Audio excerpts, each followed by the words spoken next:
गुरु ब्रह्म महिमालेख शरणं गुरु ब्रह्म महिमालेख शरणं गुरु ब्रह्म महिमालेख शरणं गुरु कृपा यूट्यूब चैनल तरफरु आपण मानकु हार्दिक अभिनंदन जनाई आज आरंभ करने को जाउची 2024 मसीहा अगस्ट मासरे मासिक राशिफल।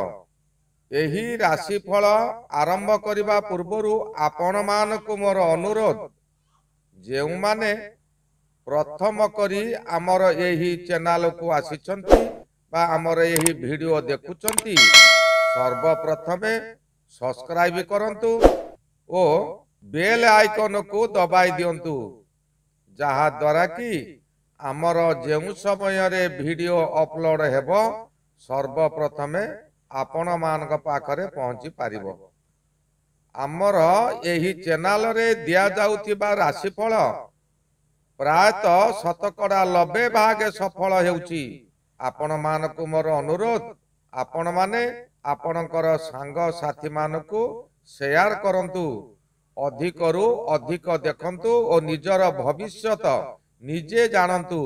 जेउ मानकर विवाह बहुत विलंब हेलानी चाकरी क्षेत्र रे बारंबार इंटरव्यू देई फेल मारुछंती से माने तांकर नाम जन्म तारीख जन्म समय और जन्म स्थान आमर एही चैनल रो मेल आईडी रे प्रेरण करंतु। आमे ताहार सुविचार करी ताहार प्रतिकार निमित्त आपनकु जणाई दिया जिवो। आसंतु एबे जानिबा 2024 मसीहा अगस्ट मासरे मिथुन राशिर मासिक राशिफल। मिथुन राशि राशि चक्रर तृतीय राशि। एही राशिर अधिपति बुध महाग्रह राहु महाग्रह यही राशि रे उच्च। एणु एही राशि भल मंद विचार न करी जे कोनोसी कार्य रे हाथ दे दियंती। मिथुन राशि वायु राशि होइतिबारु वायु परि गतिशील चंचल मना एमाने प्रायतः शारीरिक परिश्रम करि पारंती नाही किंतु मानसिक स्तर रे बहु उच्च रे रुहंती। एमानक प्रकृति रे बारंबार परिवर्तन करंती। विशेष प्रकृति वृद्ध काले बाल्य लीला बा जेते वृद्ध हुंतु पछे एमानकर पिल्लालियामी बुद्धि छाड़ती नाही। सर्वदा चलचंचल एही राशिर अधिपति बुध महाग्रह। बुध महाग्रह को कुमार ग्रह बोली मान्यता दिया जाइथिबारु ये सर्वदा कुमार बा बालक सदृश्य। यही राशिर लक्षण दुई प्रकार स्वभाव। राशिर दिग पश्चिम दिग पुरुष राशि और वायु तत्व राशि। मिथुन राशिर शुभ संख्या 1 3 7 और 9। शुभवार शनिवार शुक्रवार और रविवार। मिथुन राशि सकाशे शुभ ग्रह शुक्र शनि और रवि। शुभ लग्न वृष लग्न सिंह लग्न मकर लग्न और मीन लग्न। जे कौनसी समय रे शुभ कर्म करने को हेले यही लग्न समय रे शुभ कर्म कले बा शुभ कर्म को आरंभ कले से कर्म रे कौनसी व्याघात न घटी अति सुरुखुरु रे कार्यटी संपादन हो जाए। मिथुन राशिर अशुभ बा घात संख्या हला 5 और 8। घात बार सोमवार घात चंद्र कुंभ चंद्र घात नक्षत्र स्वाति नक्षत्र घात तिथि अष्टमी तिथि और घात लग्न कर्कट लग्न। घात मास आषाढ़ मास। एबे जानिबा 3 गोटी नक्षत्र गुण कौन। मिथुन राशि 3 गोटी नक्षत्र को नहीं गठित। प्रथम नक्षत्रटी हैला मृगशिरा नक्षत्र देवगण। यही नक्षत्रटी 4 पादरु 2 पाद वृष राशि रे भोग होइछि आउ 2 पाद मिथुन राशि रे भोग हेबो। यही राशिर व्यक्ति माने प्रत्येक कार्य रे साहस देखाई कार्य करती। एमानकर छाती प्राय चौड़ा थाए। सेनापति भरी एमाने सर्वदा कार्य करती। समय समय लज्जाशील मध्य होती। प्रायतः एमानकर चेहरा ଗୋଟିଏ କନ୍ୟାର ଚେହେରା ପରି ହୋଇଥାଏ। ନକ୍ଷତ୍ର ଅଧିପତି ମଙ୍ଗଳ ମହାଗ୍ରହ ହୋଇଥିବାରୁ ସମୟ ସମୟ ଭାରି ଶାନ୍ତ ଓ ପ୍ରବଳ ରାଗି ମଧ୍ୟ ହୋଇଯାନ୍ତି। ଯେଉଁ ସମୟରେ ରାଗିବେ ସମୁଦ୍ରରେ ସୁନାମି ଉଠିଲା ପରି ରାଗିଯାଆନ୍ତି। ଏମାନଙ୍କ ଜନ୍ମ ହେବାର 18 ଦିନରେ ପ୍ରାୟତଃ ପେଟ ରୋଗ ହୁଏ। ତୃତୀୟ ମାସରେ କୌଣସି ବିଷାକ୍ତ କୀଟ ଦଂଶନ କରିଥାଏ। 50 ବର୍ଷରେ ବିଚ୍ଛେଦ ହୁଏ ବା ସେହି ସମୟରେ ସ୍ୱାମୀ ସ୍ତ୍ରୀଙ୍କ ମଧ୍ୟରେ ଝଗଡ଼ା ହୁଏ। ପ୍ରାୟତଃ ଏମାନଙ୍କର ପରମାୟୁ 84 ବର୍ଷ ହୋଇଥାଏ। ନାରୀମାନେ ବହୁ ସମ୍ମାନ ପ୍ରାପ୍ତି ହୁଅନ୍ତି। ଅତ୍ୟନ୍ତ କମନୀୟ ଶରୀର, ବଚନ ତାଙ୍କର ଅତି ସୁନ୍ଦର ମଧୁର। ବିଭିନ୍ନ ଆଭୂଷଣ ବ୍ୟବହାର କରିଥାନ୍ତି ଅଥବା ସର୍ବଦା ଗହଣା ପିନ୍ଧିବାକୁ ଏମାନେ ପସନ୍ଦ କରନ୍ତି। ସୁଯୋଗ୍ୟ ସନ୍ତାନ ପାଆନ୍ତି ଏବଂ ଧର୍ମ କର୍ମରେ ସର୍ବଦା ମତି ଥାଏ। ଦ୍ୱିତୀୟ ନକ୍ଷତ୍ରଟି ଆରଦ୍ରା ନକ୍ଷତ୍ର। ଏମାନେ ବହୁ ଧାର୍ମିକ ପରାୟଣ ବ୍ୟକ୍ତି। ବଡ଼ ବଡ଼ ବ୍ୟବସାୟ କରି ସଫଳତା ପାଇଥାନ୍ତି।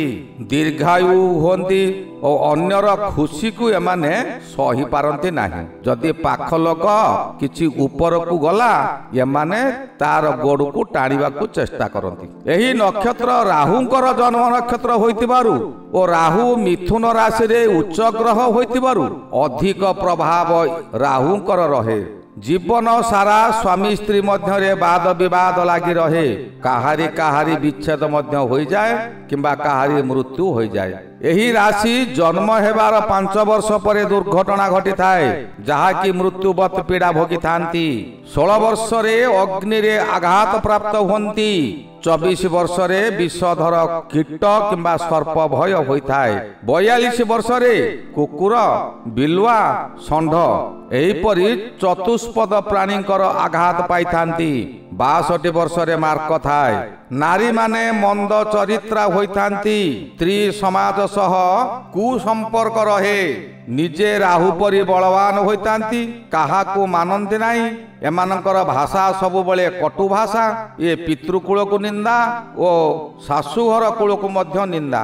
କଥାର ଅଛି ଦୁହିତା ଦୁଇ କୂଳକୁ ହିତା ନଚେତ ଦୁଇ କୂଳକୁ ପିତା। ଏମାନେ ବହୁ ଛଳନା କରିପାରନ୍ତି। ଛଳନା କରି ଯେତେ ବଡ଼ ଲୋକ ହେଇଥାଉ ତାଙ୍କ ସହିତ ଛଳନା କରି ସର୍ବସ୍ୱ ଲୁଟି ନେଇଥାନ୍ତି। ଅଶ୍ଳୀଳ ଆଚରଣ ଜୀବନ ସାରା ଏମାନେ କଷ୍ଟ ଭୋଗନ୍ତି। ଏମାନଙ୍କର ଆଚରଣ ସକାଶେ ଜୀବନ ସାରା କଷ୍ଟ ଭୋଗନ୍ତି। ତୃତୀୟ ନକ୍ଷତ୍ର ହେଲା ପୁନର୍ବସୁ ନକ୍ଷତ୍ର। ଏହି ନକ୍ଷତ୍ରଟି ବୃହସ୍ପତି ମହାଗ୍ରହଙ୍କର ଜନ୍ମ ନକ୍ଷତ୍ର ଓ ରାଶି ଅଧିପତି ସହ ସମତା ଭାବ ଥିବାରୁ ଏହା ଶୁଭ ଫଳ ମିଳେ। ଏମାନେ ସତ୍ୟବାଦୀ। ନାରୀ ଓ ପୁରୁଷ ଉଭୟ ଭଦ୍ର ଓ ଶିଷ୍ଟାଚାର, ଅତି ନମ୍ର ଭାବ ପୋଷଣକାରୀ। କଥା କହିବାର ଶୈଳୀ ଅତ୍ୟନ୍ତ ମଧୁର। ଯେତେ ବିପଦରେ ପଡ଼ିଥାନ୍ତୁ ସେହି ବ୍ୟକ୍ତିକୁ ଏପରି ଆଶ୍ୱାସନା ଦେବେ ଯେ ସେ ବ୍ୟକ୍ତିର ଦୁଃଖ ଲାଘବ ହୋଇଯିବ। ପ୍ରାୟତଃ ଏମାନଙ୍କର ନେତ୍ରଦୋଷ କିମ୍ବା ନେତ୍ର ପୀଡ଼ା ଭୋଗିଥାନ୍ତି। ଧୀର ସ୍ୱରରେ କଥା କହିବା ଏମାନଙ୍କର ନାହିଁ। ଏମାନେ ସର୍ବଦା ସ୍ପଷ୍ଟବାଦୀ ଓ ଉଚ୍ଚ ସ୍ୱରରେ କଥାବାର୍ତ୍ତା କରନ୍ତି। ଏମାନଙ୍କର ପ୍ରାୟ ନେତ୍ର ପୀଡ଼ା ହୁଏ। ଏହି ନେତ୍ର ରୋଗ ଜନ୍ମ ହେବାର 1 ମାସ ପରେ ଦେଖା ଦେଇଥାଏ। 3 ବର୍ଷରେ ପେଟ ରୋଗ ହୋଇଥାଏ। 7 ବର୍ଷ ହେବା ସମୟରେ କିମ୍ବା 25 ବର୍ଷ ହେବା ସମୟରେ କୌଣସି କାରଣରୁ ବିଷ ଭୟ ହୁଏ। 52 ବର୍ଷ ସମୟରେ ପୁତ୍ରର ମୃତ୍ୟୁ ହୁଏ ଓ 96 ବର୍ଷ ବଞ୍ଚି ବହୁ କଷ୍ଟ ପାଇଥାନ୍ତି। ନାରୀମାନଙ୍କ ସକାଶେ ସୁସମ୍ପନ୍ନା ନାରୀଟିଏ, ଏହି ନକ୍ଷତ୍ର ଜାତ ବ୍ୟକ୍ତି ନାରୀ ସୁସମ୍ପନ୍ନା ନାରୀଟିଏ ହୋଇଥାନ୍ତି। ବହୁ ଖ୍ୟାତନାମା, ଚତୁର୍ଦିଗରେ ନାମ ବିକଶିତ ହୁଏ। ଉତ୍ତମ ସନ୍ତାନର ଜନନୀ, ବୁଦ୍ଧିମତୀ ଓ ପତି ଆଜ୍ଞାକାରିଣୀ ହୋଇ ଖୁସିରେ କାଳାତିପାତ କରନ୍ତି। ଏହି ନକ୍ଷତ୍ରଟି ମିଥୁନ ରାଶିରେ 3 ପାଦ ଭୋଗ ଯାଇ କର୍କଟ ରାଶିକୁ 1 ପାଦ ବାକି ଥାଏ। ଏବେ ଜାଣିବା ଗ୍ରହର ଫଳାଫଳ। ମିଥୁନ ରାଶି ସକାଶେ ରବି ଦ୍ୱିତୀୟରେ ଭ୍ରମଣ କରୁଅଛନ୍ତି। ଦ୍ୱିତୀୟ ରବି ଭ୍ରମଣ କରୁଥିବା ସମୟରେ ଆପଣଙ୍କର ଦୂରଦୃଷ୍ଟି ଅଭାବ ରହିବ। ଆପଣ କିଛି ଭାବିବା ସମୟରେ ବିଭ୍ରାନ୍ତିକାର ପରିସ୍ଥିତି ଉପୁଜିପାରେ। ଅର୍ଥ ଉପାର୍ଜନରେ ବାଧା ଆସିବ। ଆପଣଙ୍କର ମଥା ବିଚଳିତ ହେବ। କରୁଥିବା କାର୍ଯ୍ୟମାନ ଆପଣଙ୍କର ପରିବର୍ତ୍ତନ ହେବ। ଅନ୍ୟ କାର୍ଯ୍ୟ କରିବାକୁ ଆପଣ ବାଧ୍ୟ ହେବେ, ଫଳରେ ବହୁ ଅର୍ଥ ହାନି ହୋଇଯିବ। ଅର୍ଥାତ୍ ସେ କାର୍ଯ୍ୟରେ ଆପଣ ଯେଉଁ ଅର୍ଥ ବିନିଯୋଗ କରିଥିବେ ସେ ଅର୍ଥ ଆପଣଙ୍କର ବର୍ବାଦ ହୋଇଯିବ। କୌଣସି ବ୍ୟକ୍ତି ଆପଣଙ୍କୁ ମିଠା ମିଠା କଥା କହି ଆପଣଙ୍କୁ ଭୁଲ ରାସ୍ତାକୁ ନେଇଯିବ। ଆପଣ ଯଦି ଟିକିଏ ଅସାବଧାନତା ହେଲେ ଆପଣଙ୍କର ଭାତ ହାଣ୍ଡି ମଧ୍ୟ ଭାଙ୍ଗିଦେବା କିଛି ବଡ଼ କଥା ନୁହେଁ। ପ୍ରାୟତଃ ଏହି ଫଳ ମାସକ ମଧ୍ୟରେ 2-3 ଦିନ ହୁଏ, ମାସ ସାରା ନୁହେଁ। ମାସର 17 ତାରିଖ ଠାରୁ ରବି ତୃତୀୟରେ ଭ୍ରମଣ କରିବେ। ତୃତୀୟରେ ରବି ଭ୍ରମଣ କରୁଥିବା ସମୟରେ ଆପଣଙ୍କୁ ବରଦାନ ସଦୃଶ ଫଳ ମିଳେ। ଆପଣଙ୍କର ଆୟ ପୂର୍ବରୁ ଯାହା ଥିଲା ତାହା 2 ଗୁଣରେ ପରିଣତ ହେବା ଅସମ୍ଭବ ନୁହେଁ। ଆପଣଙ୍କ ପ୍ରତ୍ୟେକ କାର୍ଯ୍ୟରେ ଆପଣଙ୍କୁ ସମ୍ମାନ ମିଳିବ ଓ ପ୍ରଶଂସା ମିଳିବ। ଶରୀରରେ ଶକ୍ତି ଜାଗ୍ରତ ହେବ। ଯେଉଁ କାର୍ଯ୍ୟ କରିବାକୁ ଚାହିଁବେ ତହିଁରେ ଆପଣଙ୍କୁ ସ୍ୱାଧୀନତା ମିଳିବ। ପୂର୍ବରୁ ଲାଗିଥିବା ଶତ୍ରୁମାନେ ଆପଣଙ୍କ ପରାକ୍ରମ ଦେଖି ଭୟରେ ଆତ୍ମଗୋପନ କରିବେ। ମାନସିକତା ସକ୍ରିୟ ରହିବା ଦ୍ୱାରା ଶକ୍ତି ବୃଦ୍ଧି ହେବ, ପାରିବାରିକ ଶାନ୍ତି ମଧ୍ୟ ମିଳିବ। ଆପଣଙ୍କର ଏହି ସମୟରେ ସ୍ୱାସ୍ଥ୍ୟ ଉତ୍ତମ ରହିବ। ଆପଣଙ୍କ ବଳ ଓ ପରାକ୍ରମ ବୃଦ୍ଧି ହେବ। ଆପଣ ଯେଉଁ ବ୍ୟବସାୟ କରୁଛନ୍ତି ସେହି ବ୍ୟବସାୟରେ ଆଶା ଠାରୁ ଅଧିକ ଲାଭବାନ ହେବେ। ଚାକିରି କରୁଥିବା ବ୍ୟକ୍ତିମାନଙ୍କର ପଦୋନ୍ନତି ହୋଇପାରେ। ଏହି ସମୟରେ ଆପଣଙ୍କର ମଧ୍ୟ ବେତନ ବୃଦ୍ଧି ହେବା ଅସମ୍ଭବ ନୁହେଁ, ବେତନ ବୃଦ୍ଧି ହୋଇପାରେ। ମିଥୁନ ରାଶି ସକାଶେ ମଙ୍ଗଳ ମହାଗ୍ରହ ଦ୍ୱାଦଶରେ ଭ୍ରମଣ କରୁଅଛନ୍ତି। ଦ୍ୱାଦଶ ମଙ୍ଗଳ ବହୁ ଅଶୁଭ ଫଳ ଦେବେ, ଅଯଥାରେ କଳହ ସୃଷ୍ଟି କରାଇବ। ଏପରି ପରିସ୍ଥିତି ଆସିବ ଆପଣ ବାଧ୍ୟ ହୋଇ ବହୁ ବ୍ୟୟ କରିବେ। ଏହି ସମୟରେ ଆପଣଙ୍କୁ ଜ୍ୱର ହୋଇପାରେ, ଆପଣଙ୍କର ମୁଣ୍ଡ ବୁଲାଇବ। ମୁଣ୍ଡ ବୁଲାଇବା ସହିତ ଶରୀର ଗରମରେ ଥରି ଉଠିବ। ରାସ୍ତାରେ ଯିବା ସମୟରେ କିମ୍ବା ନିଜ ଗୃହରେ ଯେକୌଣସି କାରଣରେ ହେଉ ଦୁର୍ଘଟଣା ହେବ। ତାହା ମାନସିକ ଦୁର୍ଘଟଣା ହୋଇପାରେ, ଯାନ୍ତ୍ରିକ ଦୁର୍ଘଟଣା ହୋଇପାରେ, ଯାହାକି ମୁଣ୍ଡ ଉପରକୁ ଅଧିକ ମାଡ଼ ହେବ ଓ ଅଧିକ ମଥା ବିଚଳିତ ହେବ। ଏପରି ସମୟ ଆସିବ ଆପଣ ବହୁ କଷ୍ଟରେ ମଧ୍ୟ ଦୂର ସ୍ଥାନକୁ ଯାତ୍ରା କରିବାକୁ ବାଧ୍ୟ ହେବେ। ଗୃହରେ କିମ୍ବା ବ୍ୟବସାୟ କ୍ଷେତ୍ରରେ ଆପଣଙ୍କର ଚୋରି ଡକାୟତ ହୋଇପାରେ। ବୁଧ ମହାଗ୍ରହ ମିଥୁନ ରାଶି ସକାଶେ ଦ୍ୱିତୀୟରେ ବୁଧ ଭ୍ରମଣ କରୁଥିବା ସମୟରେ ବିଭିନ୍ନ ଦିଗରୁ ବିଭିନ୍ନ ପ୍ରକାର ଶତ୍ରୁ ସୃଷ୍ଟି ହେବେ। ଘରେ ବାହାରେ ପ୍ରତ୍ୟେକ ସ୍ଥାନରେ ଅଶାନ୍ତି ଭରିଯିବ। ବିଶେଷ କରି ଭାଇମାନେ ଅଧିକ ଶତ୍ରୁତା କରିବେ। ଆପଣ ଯେତେ ଭଲରେ ଥାଆନ୍ତୁ ପଛେ ଆପଣଙ୍କୁ କେହି ହେଲେ ଭଲ ପାଇବେ ନାହିଁ। ଅଯଥାରେ କଣ୍ଟା ବାଡ଼ରେ ଲୁଗା ପକାଇ ଆପଣଙ୍କ ସହିତ କଳି କରିବେ, ଯେଉଁ କଳିକୁ କେହି ହେଲେ ମଧ୍ୟସ୍ଥି କରି ସମାଧାନ କରିପାରିବେ ନାହିଁ। କାରଣ କଥାରେ ଅଛି, ତୁ ଯେତେ ହଲେଇବୁ ହଲା, ମୁଁ ତଳେ ନ ପଡ଼ିଲେ ଗଲା। ଏପରି ସମୟ ଥିବ ଯେ ଆପଣଙ୍କୁ କେହି ଠିକ୍ ବୁଝିପାରିବେ ନାହିଁ। ଏହି ସମୟରେ ବୃହସ୍ପତି ମହାଗ୍ରହ ଆପଣଙ୍କର ଦ୍ୱାଦଶ ବୃହସ୍ପତି ଅଶୁଭ ଫଳ ଦିଅନ୍ତି। ଆପଣଙ୍କର ମଥା ବିଚଳିତ ହୋଇପାରେ। ସାମାନ୍ୟ କଥାରେ ଆପଣଙ୍କର କ୍ରୋଧ ଭାବ ଜାଗ୍ରତ ହେବ। କଥାବାର୍ତ୍ତାରେ ଆପଣଙ୍କର ସମାନତା ରହିବ ନାହିଁ। ଗୁରୁଜନକୁ ଏହି ସମୟରେ ଆପଣ ମାନିବେ ନାହିଁ। ସେମାନଙ୍କର ଆଶୀର୍ବାଦ ନ ରହିଲେ ଅଯଥା ଆପଣ ବିପଦରେ ପଡ଼ିବେ। ସ୍ୱାମୀ ସ୍ତ୍ରୀ ଉଭୟଙ୍କ ମଧ୍ୟରେ କଳହ ହେବ। ପରିବାର ଲୋକେ ଆପଣଙ୍କୁ ସପୋର୍ଟ କରିବେ ନାହିଁ। ଅତି ଦୁଃଖରେ ସମୟ ଅତିବାହିତ କରିବେ। ଏହି ଦ୍ୱାଦଶ ରବି ଭ୍ରମଣ ସମୟରେ ଆପଣ ବହୁ ସାବଧାନ ହିସାବରେ ଚଳିବାକୁ ହେବ। ନିଜ ମନକୁ ଶାନ୍ତ ରଖିବାକୁ ହେବ। ନିଜ ମନକୁ ଶାନ୍ତ ରଖିଲେ ମଥା ଥଣ୍ଡା ରହିବ। କଥାବାର୍ତ୍ତାର ଶାଳୀନତା ବୃଦ୍ଧି ହେବ। ଯେଉଁଠାରେ ଆପଣ ଉଚ୍ଚ ସ୍ୱରରେ କଥା କହୁଥିଲେ ଏଇଠାରେ ଶାନ୍ତ ଭାବରେ କଥା କହିଲେ ଶତ୍ରୁ ମିତ୍ର ହୋଇନପାରେ, କିନ୍ତୁ ଶତ୍ରୁ ଆପଣଙ୍କର କ୍ଷତି କରିପାରିବ ନାହିଁ। ସ୍ୱାମୀ ହେଉ କିମ୍ବା ସ୍ତ୍ରୀ ହେଉ ଉଭୟଙ୍କ ସହିତ ମିଳାମିଶା କରି ଚଳିବା ପାଇଁ ଚେଷ୍ଟା କରନ୍ତୁ। ଉଭୟଙ୍କୁ ସାହାଯ୍ୟ କରନ୍ତୁ।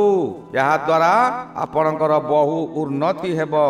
ଶୁକ୍ର ମହାଗ୍ରହ ତୃତୀୟ ଶୁକ୍ରଙ୍କର ଭ୍ରମଣ କରୁଥିବା ସମୟରେ ଆପଣଙ୍କର ବିଶ୍ୱାସ ହେଉନଥିବା ସ୍ଥାନରୁ ବହୁ ଅର୍ଥ ପ୍ରାପ୍ତି ହେବ। ସାଂସାରିକ ସୁଖରେ ଆପଣ ଆନନ୍ଦ ଉଠାଇବେ। କଳା ବିଦ୍ୟାରେ ଆପଣ ପ୍ରଶଂସିତ ହେବେ। ଆପଣଙ୍କର ବହୁ ସୁନାମ ବଢ଼ିବ। ଏହି ସମୟରେ ପ୍ରଚାର ପ୍ରସାର ବିଭାଗରେ ଆପଣଙ୍କୁ କର୍ମ ମିଳିପାରେ। ଭାଗ୍ୟଲକ୍ଷ୍ମୀ ଆପଣଙ୍କ ପାଖେ ପାଖେ ରହିବେ। ଏହି ଶୁଭ ଫଳକୁ ଅଧିକ ଶୁଭ ଫଳ କରିବା ସକାଶେ ଆପଣ ଶାନ୍ତଶିଷ୍ଟ ରହନ୍ତୁ। ଜୀବ ପ୍ରତି ଅହିଂସା ଭାବ ଆଣନ୍ତୁ, ହିଂସା ଭାବ ଆଣନ୍ତୁ ନାହିଁ। ଏହି ସମୟରେ ଅଣ୍ଡା, ମାଛ, ମାଂସ ଓ ମଦ ଏହାଠାରୁ ବହୁ ଦୂରରେ ରୁହନ୍ତୁ। ନାରୀମାନଙ୍କ ପ୍ରତି ସତର୍କ ରୁହନ୍ତୁ, ନଚେତ ଆପଣଙ୍କର ବିପଦ ପଡ଼ିବା କିଛି ଅସମ୍ଭବ ନୁହେଁ। ଭଲ କାମ କରୁଥିଲେ ମଧ୍ୟ ଆପଣ ବିପଦରେ ପଡ଼ିଯିବେ। ଶନି ମହାଗ୍ରହ ଆପଣଙ୍କ ସକାଶେ ନବମରେ। ନବମ ଶନି ସପ୍ତାହର ଶେଷ ଭାଗ। ଏହି ଶେଷ ଭାଗ ଏକ ଗୁରୁତ୍ୱପୂର୍ଣ୍ଣ ସମୟ। ମିଥୁନ ରାଶିକୁ ନବମ ଶନି ଏହା ଶନି ସପ୍ତାହର ଶେଷ ଭାଗ। ପ୍ରାୟତଃ ବହୁ ଲୋକ ଆଲୋଚନା କରନ୍ତି ଯେ ଶନି ସପ୍ତାହ ଯେଉଁ ସମୟରେ ପଡ଼ିଥାଏ ସେ ଯିବା ସମୟରେ ବହୁତ ଗୁଡ଼ିଏ ଫଳ ଦେଇକି ଯାଏ। ଫଳ ଅର୍ଥାତ୍ ସେ କୁହନ୍ତି ଯେ ବହୁତ ଗୁଡ଼ିଏ ଧନ ଦେଇଯାଏ। କିନ୍ତୁ ଶନି ଯିବା ବେଳେ ଧନ ଦିଏ ନାହିଁ। କୌଣସି ଗ୍ରହ ଧନ ଦିଅନ୍ତି ନାହିଁ କି କୌଣସି ଦେବତା ମଧ୍ୟ ଧନ ଦିଅନ୍ତି ନାହିଁ। ଆମର କର୍ମ ଫଳକୁ ସେମାନେ ଦିଅନ୍ତି। ଶନି ସପ୍ତାହ ମଧ୍ୟରେ ଆପଣ ଯେଉଁ କର୍ମ କରିଛନ୍ତି ସେହି କର୍ମର ଫଳ ଆପଣଙ୍କୁ ସେ ଏହି ସମୟରେ ହିଁ ଦେବେ। କାରଣ ବର୍ତ୍ତମାନ ଶନି ବକ୍ରୀ ହୋଇ ଅଛନ୍ତି। ବକ୍ରୀ ହୋଇ ପ୍ରତ୍ୟେକ ନକ୍ଷତ୍ରକୁ ସେ ଦୁଇ ଥର ଭୋଗ କରିବେ ଓ ପ୍ରତ୍ୟେକ ନକ୍ଷତ୍ରକୁ ତାଙ୍କର ନକ୍ଷତ୍ର ଜନିତ ଫଳ ସେ ଦେବେ। ଏହି ସମୟରେ ସନ୍ତାନ ମାନେ ଆପଣଙ୍କର ଅମାନିଆ ହୋଇଯିବେ, ବହୁ କଷ୍ଟ ପାଇବେ। ଆପଣଙ୍କ ମନକୁ କୌଣସି ଲୋକ ବିଭ୍ରାନ୍ତିକର କରାଇଦେବ। ଛାତ୍ରୀମାନେ ତାଙ୍କ ବିଦ୍ୟାରେ ମନ ଦେବେ ନାହିଁ। ସର୍ବଦା ଯେଉଁ ବ୍ୟକ୍ତି ଧର୍ମ ମାର୍ଗରେ ଥିବେ ସେମାନଙ୍କ ପ୍ରତି ଶନି ମହାରାଜ ସବୁବେଳେ ସମାନ ଫଳ ଦିଅନ୍ତି। କେବେ ଭଲ କିମ୍ବା କେବେ ଖରାପ ଫଳ ଦିଅନ୍ତି ନାହିଁ। କାରଣ ମାନସିକ ସ୍ଥିତି ଆପଣଙ୍କର ଏପରି ଥିବ ଯେ ଆପଣ ସବୁବେଳେ ଭାବୁଥିବେ ଯାହା ହେଉଛି ଭଲ ହେଉଛି, ଯାହା ହେବ ଭଲ ହେବ, ଯାହା ହେଉଥିଲା ତାହା ହିଁ ଭଲ ହେବ। ତେବେ ଆପଣ ଶନିଙ୍କ ଦାଉରୁ ମୁକ୍ତି ପାଇଯିବେ। ରାହୁ ମହାଗ୍ରହ ଆପଣଙ୍କର ଏହି ସମୟରେ ଦଶମରେ ଭ୍ରମଣ କରୁଅଛନ୍ତି। ଦଶମରେ ରାହୁ ଗୋଚର ସମୟରେ ଖାଲି ଶୁଭ ଫଳ ଦିଅନ୍ତି। ରାହୁ ଯଦି ମୁଖ୍ୟ କେନ୍ଦ୍ରରେ ଅବସ୍ଥାନ କରନ୍ତି, ମୁଖ୍ୟ କେନ୍ଦ୍ର ହେଉଛି ଦଶମ ସ୍ଥାନ, ତେବେ ଶୁଭ ଫଳ ନିଶ୍ଚୟ ମିଳିବ। ଆପଣ ଯେଉଁ କାର୍ଯ୍ୟ କରିବେ ତହିଁରେ ଆପଣଙ୍କୁ ବହୁ ସଫଳତା ମିଳିବ। ଆପଣ ଯେଉଁଆଡ଼େ ଯିବେ ସମ୍ମାନ ମିଳିବ। ଏହି ସମୟରେ ପୂର୍ବରୁ ଯେଉଁ କାର୍ଯ୍ୟକୁ ଆପଣ ଚେଷ୍ଟା କରିପାରୁ ନଥିଲେ ଏହି ସମୟରେ ସେ କାର୍ଯ୍ୟ ଅତି ସହଜରେ ହୋଇଯିବ। ଯେଉଁମାନେ ଚାକିରି କରିଛନ୍ତି ସେମାନଙ୍କର ପଦୋନ୍ନତି ମଧ୍ୟ ହେବ। ରାହୁ ପରି ଶରୀରରେ ଶକ୍ତି ବୃଦ୍ଧି ହେବ। ଆପଣଙ୍କୁ ଶତ୍ରୁମାନେ ଦେଖିଲେ ଭୟଭୀତ ହୋଇଯିବେ। ଏହି ସମୟରେ କେତୁ ଗ୍ରହ ଚତୁର୍ଥରେ ଭ୍ରମଣ କରୁଛନ୍ତି। ଚତୁର୍ଥ କେତୁ ଅବଶ୍ୟ ଅଶୁଭ ଫଳ ଦିଅନ୍ତି। ମନରେ ବହୁ ଦୁଃଖଜାତ ହେବ, ଶରୀର ପୀଡ଼ା ହେବ। ଏହାର କାରଣ ଆପଣ କୌଣସି କାର୍ଯ୍ୟ କରୁଥିବା ସମୟରେ ଯଦି ସେ କାର୍ଯ୍ୟରେ କିଛି ବାଧା ଆସିଲା ଆପଣଙ୍କ ମନରେ ବହୁତ ଆଘାତ ଆସିବ। ମନରେ ଆଘାତ ଆସିଲେ ବିଚଳିତ ଲାଗିବ। ଏହି ସମୟରେ ଆହୁରି ଏକ କଥା, ଗୃହରେ ମାଙ୍କର ସ୍ୱାସ୍ଥ୍ୟ ହାନି ହେବ। ନିଜ ଶରୀର ଥଣ୍ଡା ଜନିତ ରୋଗ କିମ୍ବା ଟାଇଫଏଡ୍, ନିମୋନିଆ ଆଦି ସାଂଘାତିକ ରୋଗ ହେବ। ଶିର ଜନିତ ରୋଗ ବା ନ୍ୟୁରୋଲୋଜି ରୋଗ ସୃଷ୍ଟି ହେବ। ବନ୍ଧୁମାନେ ଏହି ସମୟରେ ଆପଣଙ୍କୁ ବିରୋଧ କରିବେ। ଆପଣ ଲୋକହସା ହେଇ ଅପମାନିତ ହେବାକୁ ବାଧ୍ୟ ହେବେ। ଏହି ସମୟରେ ଆପଣଙ୍କର ଯେଉଁ ଗ୍ରହ ଗୁଡ଼ିକ ଅଶୁଭ ଫଳ ଅଛି ସେହି ଅଶୁଭ ଫଳକୁ ଶୁଭ କରିବା ସକାଶେ ପ୍ରତ୍ୟେକ ଦିନ ଆପଣ ପ୍ରାତଃ ସ୍ନାନ କରି ପରମ ବ୍ରହ୍ମଙ୍କୁ ପ୍ରାର୍ଥନା କରନ୍ତୁ। ମୁକ୍ତ ଆକାଶ ତଳେ ଦଣ୍ଡାୟମାନ ହୋଇ ନିଜକୁ ପରମ ବ୍ରହ୍ମଙ୍କ ଠାରେ ସମର୍ପି ଦିଅନ୍ତୁ। କୁହନ୍ତୁ, ସମର୍ପି ଦେଲି ପାଇଲ ସର୍ବ, ବୁଝ କି ନ ବୁଝ ଆହେ ଗୁରୁଦେବ। ଏହି ଗଲା 2024 ମସିହା ଅଗଷ୍ଟ ମାସର ମିଥୁନ ରାଶିର ମାସିକ ରାଶିଫଳ। ଏହାର ପରବର୍ତ୍ତୀ ରାଶି କର୍କଟ ରାଶି ବିଷୟରେ ଆଲୋଚନା କରିବା। ସେ ପର୍ଯ୍ୟନ୍ତ ବିଦାୟ ଦିଅନ୍ତୁ। ଶ୍ରୀ ଗୁରୁ ମହିମା ଅଲେଖ ଶରଣ, ଶ୍ରୀ ଗୁରୁ ମହିମା ଅଲେଖ ଶରଣ, ଶ୍ରୀ ଗୁରୁ ମହିମା ଅଲେଖ ଶରଣ। ଶରଣ ଶରଣ।